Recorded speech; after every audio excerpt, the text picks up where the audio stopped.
World War Woke is underway. Here's a sobering thought. The more the ordinary person loves the world, the worse the world is. Because it means that mediocrity has become the order of the day. Our message is anti-liberal, anti-woke, anti-Christian, anti-mediocrity, anti-super-rich elites, and pro-working class. We want the most talented of the working class to be able to rise to the top and give every working class person a fair chance, and end the rigged game that keeps the elites in charge. The woke are trying to make the world a liberal, bourgeois, saccharine hellhole where exotic minorities are put on pedestals and must be worshipped by all. What does that have to do with the working class? Nothing! Exotic minorities must not be exotic. They must be part of the working class, and then, by that simple fact, they will cease to be exotic.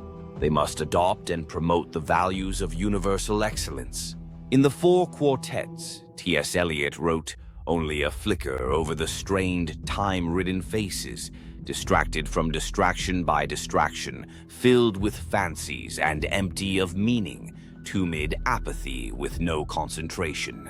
Men and bits of paper, whirled by the cold wind that blows before and after time, wind in and out of unwholesome lungs, time before and time after." Every working class person must be able to engage with the highest culture. There must be no culture higher than working class culture. The working class must command every height.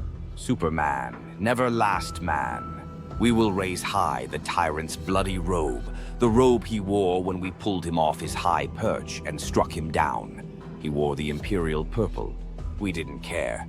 We prefer different colors. Our banners are red. Never forget, the closer you are to Caesar, the greater the fear. The sea of blood is never far away. Saint Just said, "The vessel of the revolution can only arrive at port reddened with a sea of blood." Isn't it hilarious the way the pacifist woke people imagine that the revolution will be bloodless, that the revolution will happen without the revolution? Saint Just said, "A king should be tried not for the crimes of his administration, but for that of having been king. For nothing in the world can legitimize this usurpation, and whatever illusion, whatever conventions royalty surrounds itself in, it is an eternal crime against which every man has the right to rise up and arm himself. No one can reign innocently. The madness of this is too obvious. Every king is a rebel and a usurper. This man must reign or die. That's the true, implacable logic of revolution. There are certain roles in life that are inherently criminal. Monarchy is certainly one of them. So is being a billionaire. Saint Just said, "The republic consists in the extermination of all those who oppose it."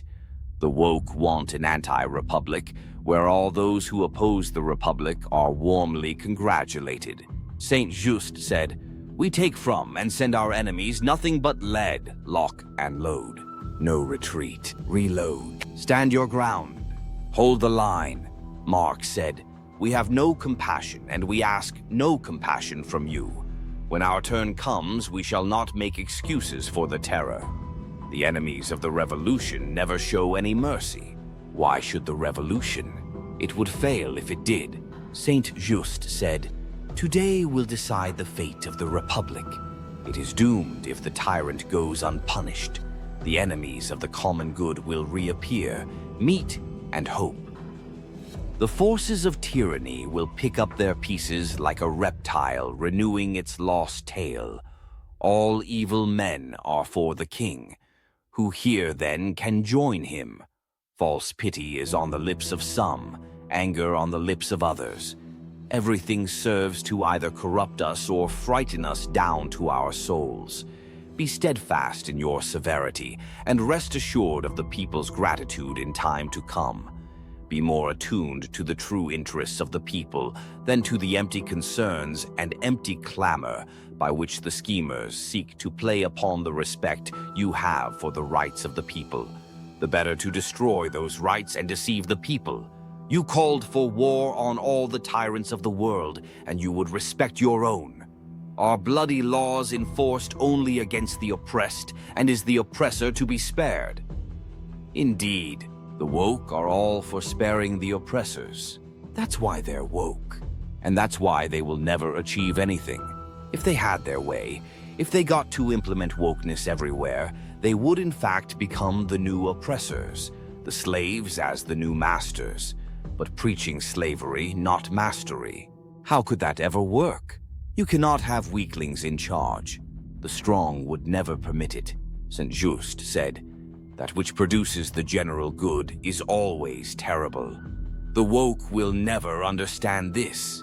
The woke, the liberals, the moderates, will never do what needs to be done.